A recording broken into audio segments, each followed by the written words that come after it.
ಮುಖ್ಯಮಂತ್ರಿಗಳ ನೇತೃತ್ವದಲ್ಲಿ ನಡೆದಂಥ ಒಂದು ಪತ್ರಿಕಾಗೋಷ್ಠಿಯಲ್ಲಿ ಏನು ಈ ಬೆಂಗಳೂರಿನ ನಗರದ ಕಮಿಷನರ್ ಇರ್ಬೋದು ಅಥವಾ ಸೌತ್ ಡಿವಿಷನ್ನ ಮತ್ತೊಬ್ಬರು ಪೊಲೀಸ್ ಅಧಿಕಾರಿ DCP ಇರ್ಬೋದು, ACP ಇರ್ಬೋದು, ಅದೇ ರೀತಿ ಕಬ್ಬನ್ ಪಾರ್ಕ್ನ ಹಲವಾರು ಪೊಲೀಸ್ನ ಅಧಿಕಾರಿಗಳನ್ನ ಇವತ್ತು ಸಸ್ಪೆನ್ಷನ್ ಆರ್ಡರ್ನಲ್ಲಿ ಇಟ್ಟಿರ್ತಕ್ಕಂಥದ್ದು ನಿಜಕ್ಕೂ ಅತ್ಯಂತ ಖಂಡನೀಯ ಅಂತಕ್ಕಂಥದ್ದನ್ನ ಈ ಸಂದರ್ಭದಲ್ಲಿ ಹೇಳಲಿಕ್ಕೆ ಬಯಸ್ತೇನೆ. ಅದಕ್ಕೆ ಕಾರಣ ಪೊಲೀಸ್ನ ಕಮಿಷನರು 3ನೇ ತಾರೀಕು ಏನು RCB ತಂಡ ಕಪ್ಪು ಗೆದ್ದ ನಂತರ ಬೆಳಗ್ಗೆ 4 ಗಂಟೆ 5 ಗಂಟೆವರೆಗೂ ಸಂಭ್ರಮಾಚರಣೆಯನ್ನು ನಡೆಸಿದರು. ಪ್ರತಿ ಬೀದಿಲೂ ಗಲ್ಗಲಿಲೂ ಬೆಂಗಳೂರು ನಗರದಲ್ಲಿ ದೊಡ್ಡ ಮಟ್ಟದಲ್ಲಿ ಸಂಭ್ರಮವನ್ನು ಮಾಡಿದರು. ಪೊಲೀಸ್ ಆಯುಕ್ತ ಅಧಿಕಾರಿ ಕಮಿಷನರ್ ಅವರು ಮುಖ್ಯಮಂತ್ರಿಗಳ ಮನೆಗೆ ಹೋಗಿ ಬೆಳಗ್ಗೆ 8 ಗಂಟೆಗೆ ತೆರಳಿ ರಾತ್ರಿ 4 ಗಂಟೆ 5 ಗಂಟೆವರೆಗೂ ಈ ರೀತಿ ಪೊಲೀಸರು ಜನಗಳನ್ನ ಒಂದು ರೀತಿ ಮೇಂಟೈನ್ ಮಾಡ್ತಕ್ಕಂಥದ್ರಲ್ಲಿ ಸಾಕಷ್ಟು ಶ್ರಮ ವಹಿಸಿದ್ದಾರೆ. ದಯಮಾಡಿ ನಾವು ಮಾರನೇ ದಿನವೇ ಮಾಡಬೇಕು ಅಂತಕ್ಕಂಥದ್ದಾದರೆ ಪ್ರೋಗ್ರಾಮ್ ಅಗೇನ್ ಒಂದು ಕಡೆ ವಿಧಾನಸೌಧ, ಇನ್ನೊಂದು ಕಡೆ ಚಿನ್ನಸ್ವಾಮಿ ಸ್ಟೇಡಿಯಮಲ್ಲಿ ಎರಡೆರಡು ಕಡೆ ಮಾಡಬೇಕು ಅಂತಕ್ಕಂಥದ್ದಾದರೆ ಭಾಳ ಕಷ್ಟ ಆಗ್ತದೆ. ಬೇಡ, ಭಾನುವಾರದ ದಿನ ಇದನ್ನು ಇಟ್ಕೊಳ್ತಕ್ಕಂಥದ್ದು ಸೂಕ್ತನ ನೋಡಿ ಅಂತಕ್ಕಂಥದ್ರ ಬಗ್ಗೆ ಚರ್ಚೆ ಮಾಡ್ಕೊಂಡು ಬಂದ ಮೇಲೂ ಕೂಡ ಇವರು ಕ್ರೆಡಿಟ್ ಗೇಮ್ ತಗೊಳ್ಳೋದಕ್ಕೋಸ್ಕರ ತರಾತುರಿಯಲ್ಲಿ ಅತ್ಯಂತ ಅರ್ಜೆನ್ಸಿನಲ್ಲಿ ಏನು ವಿಧಾನಸೌಧದಲ್ಲಿ ಮತ್ತು ಚಿನ್ನಸ್ವಾಮಿಲಿ ಕಂಡಕ್ಟ್ ಮಾಡ್ಕೊಂಡ್ರು. ಇದೆಲ್ಲ ಆದ ನಂತರ ಈ ದುರ್ಘಟನೆ ಏನು ನಡೀತು, ಇದರಿಂದ ಇವತ್ತು ತಪ್ಪಿಸ್ಕೊಳ್ಳೋದಕ್ಕೋಸ್ಕರ ಇವತ್ತು ನನಗೆ ಒಂದು ಕನ್ನಡದಲ್ಲಿ ಒಂದು ಗಾದೆ ನೆನಪಾಗ್ತಾ ಇದೆ.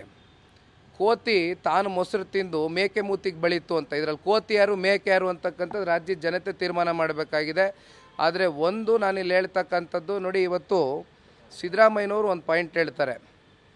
RCB ತಂಡ RCB ಕಡೆಯಿಂದ ಮತ್ತು KCA ಕಡೆಯಿಂದ ಅವರು ಇಲ್ಲ, ನಾವು ಇಮಿಡಿಯೇಟಾಗಿ ಪೆರೇಡನ್ನು ಮಾಡಬೇಕು, ಪ್ಲೇಯರ್ಸನ್ನು ಕರ್ಕೊಂಡು ಇಡೀ ಬೆಂಗಳೂರು ನಗರದಲ್ಲಿ ಒಂದು ಪೆರೇಡನ್ನು ವಿಕ್ಟ್ರಿ ಪೆರೇಡ್ ಮಾಡಬೇಕು ಅಂತಕ್ಕಂಥದ್ರ ಬಗ್ಗೆ ಅವರು ಟ್ವೀಟ್ ಮಾಡಿದ್ರು ಅಂತಕ್ಕಂಥದ್ರ ಬಗ್ಗೆ ಚರ್ಚೆ ಮಾಡ್ತಾರೆ.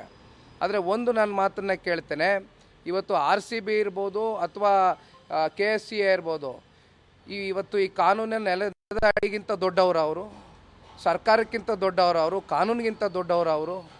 ಇಲ್ಲಿ ನಾನು ಇವತ್ತು ಕೈನಲ್ಲಿ ಇಟ್ಕೊಂಡಿರ್ತಕ್ಕಂಥದ್ದು ಸಿದ್ದರಾಮಯ್ಯನವರ ಒಂದು ಟ್ವೀಟ್ ಏನಿದೆ, ಅವರೇ ಖುದ್ದಾಗೆ ಟ್ವೀಟ್ ಮೂಲಕ ಇವತ್ತು ಪ್ರತಿಯೊಬ್ಬರಿಗೂ ಕೂಡ ಆಹ್ವಾನಿಸಿದ್ದಾರೆ, ಪ್ರತಿಯೊಬ್ಬರಿಗೂ ಕೂಡ ಇನ್ವೈಟನ್ನು ಕೊಟ್ಟಿದ್ದಾರೆ, ಪ್ರತಿಯೊಬ್ಬರು ಬನ್ನಿ ಅಂತಕ್ಕಂಥದ್ದನ್ನ ಹೇಳಿದ್ದಾರೆ. ಆದರೆ ಒಂದು ಇಲ್ಲಿ ಕಮಿಷನರ್ ಅವರು ಏನು RCB ಮತ್ತು ಇವರು ಒಂದು ಪೆರೇಡ್ ಮಾಡಬೇಕು ಅಂತಕ್ಕಂಥದ್ದು ಹೇಳ್ತಾರೆ. ಅದರ ರೈಟಿಂಗಲ್ಲಿ ಏನು ಕಮಿಷನರ್ ಅವರು ಯಾವುದೇ ರೀತಿ ರೈಟಿಂಗ್ ಕೊಟ್ಟಿಲ್ಲ ಅವ್ರಿಗೆ.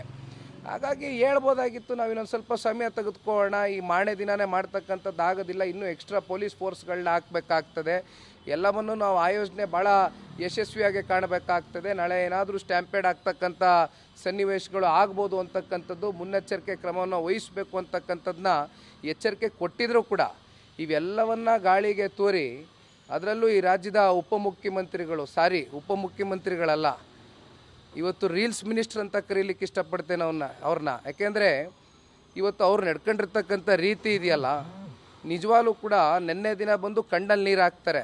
ಒಂದು ಪಾಯಿಂಟ್ ಹೇಳ್ತಾರೆ, ನಾನು ಭಾಳ ಸೂಕ್ಷ್ಮವಾಗಿ ಗಮನಿಸ್ತಾ ಇದ್ದೆ. ಎಲ್ಲ ಫೋನ್ಗಳೆಲ್ಲ ಬ್ಲಾಕ್ ಆಗಿಬಿಟ್ಟಿತ್ತು, ನಮಗೆ ಸಿಗ್ನಲ್ ಬರ್ತಾ ಇರಲಿಲ್ಲ, ನನಗೆ ವಿಷಯ ತಿಳಿಲಿಲ್ಲ, ಆದರೆ ನಾನು ಮಾಧ್ಯಮದ ಮೂಲಕ ವಿಷಯ ತಿಳ್ಕೊಂಡೆ ಅಂತ ಹೇಳಿದ್ರು.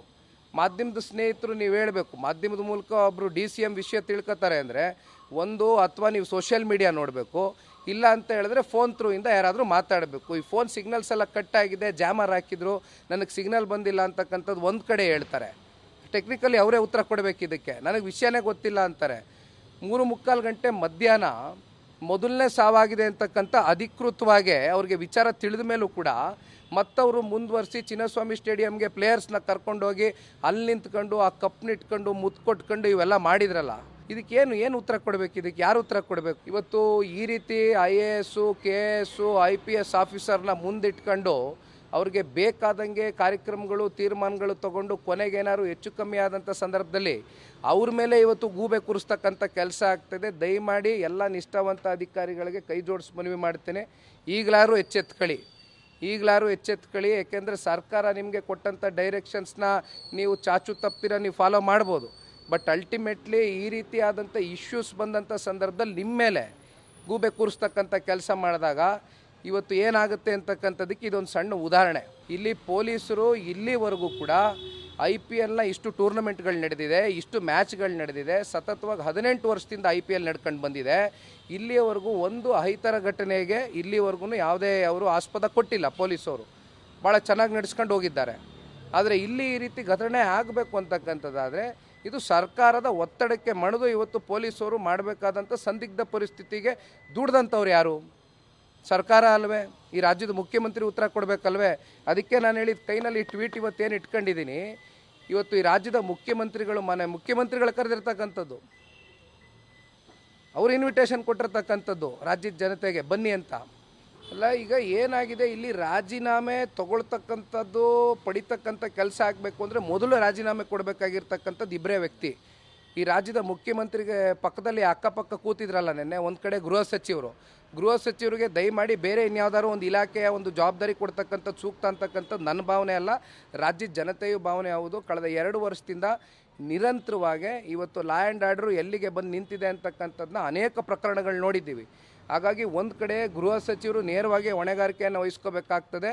ಅದ್ರ ಜೊತೆಯಲ್ಲಿ ಇವತ್ತು ರಾಜ್ಯದ ಮುಖ್ಯಮಂತ್ರಿನೂ ಮೀರಿ ಇವತ್ತು ಒಂದು ಹೆಜ್ಜೆ ಮುಂದೋಗಿ ಈ ರಾಜ್ಯದ ರೀಲ್ಸ್ ಮಿನಿಸ್ಟ್ರ್ ಏನಿದ್ದಾರೆ, ಏನೋ ದೊಡ್ಡ ಮಟ್ಟದಲ್ಲಿ ಪ್ರಚಾರ ಗಿಟ್ಟಿಸ್ಕೊಳ್ಳೋಕ್ಕೋಸ್ಕರ, ಕ್ರೆಡಿಟ್ ಗೇಮ್ಗೋಸ್ಕರ ಇವತ್ತು ಇಷ್ಟೆಲ್ಲ ಈ ಅವಾಂತರಕ್ಕೆ ಕಾರಣಕರ್ತರಾದಂಥ ಈ ರಾಜ್ಯದ ರೀಲ್ಸ್ ಮಿನಿಸ್ಟ್ರು ಮೊದಲು ಅವರು ಇವತ್ತು ಅವ್ರನ್ನ ಅಮಾನತುಗೊಳಿಸಬೇಕಾಗಿದೆ ಸರ್ಕಾರ, ಅವ್ರನ್ನ ಸಸ್ಪೆನ್ಷನಲ್ಲಿ ಇಡಬೇಕಾಗಿದೆ.